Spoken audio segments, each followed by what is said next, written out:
Milí občania, sympatizanti alebo voliči, naozaj neviem, ako by som vás oslovila, pretože chcem vás osloviť vo veci týkajúcej sa mojej kandidátky na starostu obce.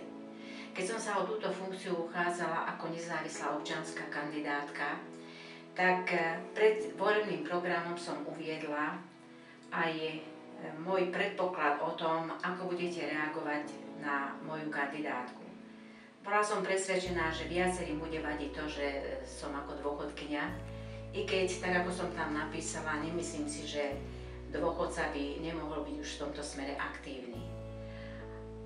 To, že vám vadí, že som dôchodkyňa, to zase nevadí mne, ale skôr ma zamrzelo to, že len čo sa zverejnila oficiálne moja stránka, tak na moju osobu sa tam objavili vulgárne výrazy.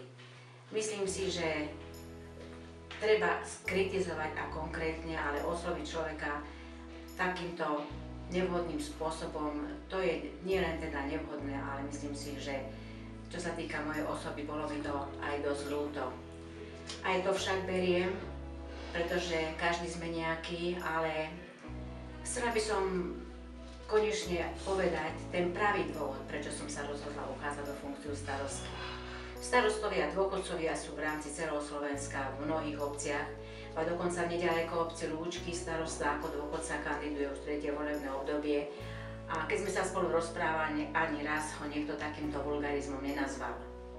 Ja som sa rozhodla vlastne až v pol roku tohto roka, že sa znova prihlásim o vaše sympatie, pretože chodila som na každé jedno zasadnutie obecného zastupiteľstva, mala som možnosť vidieť, počuť a tak som vlastne bola zvedavá na tú veľkú zmenu, ktorú obec potrebovala a ktorú sa tak strašne snažili presadiť niektorí naši občania, ktorí pred predchádzajúcimi voľbami chodili po domácnostiach, kto vie, čo sa narozprávalo na moju osobu a jednoducho docielili to, že moje plány, to obdobie od roku 2010 do 2014, zabezpečiť v rámci územného plánu rozvoj obce sa nemohli naplniť.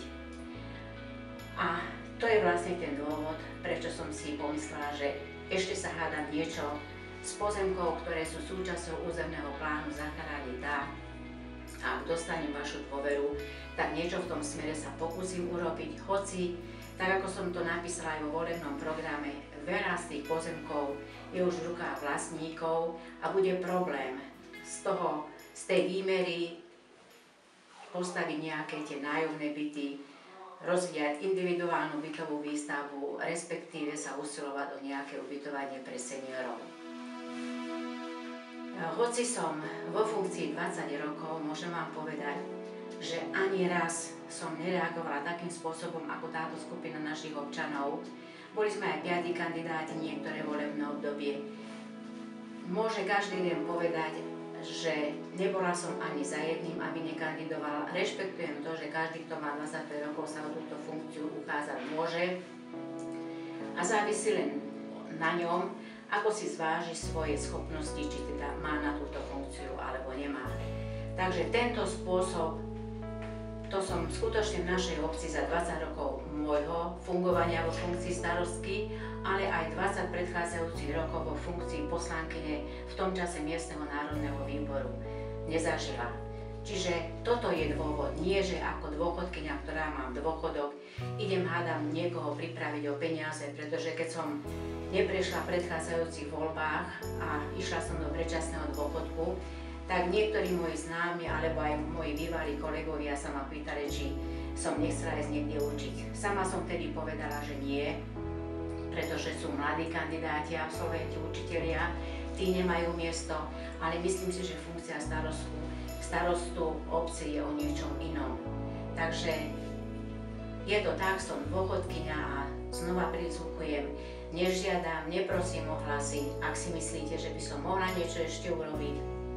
A ja si myslím, možno sa to môže zdať niekomu ako samochvála, ale nebojím a nehábim sa to povedať, že mám na to, aby som ešte v tejto obci mohla pokračovať v tom, čo som nestačila dokončiť.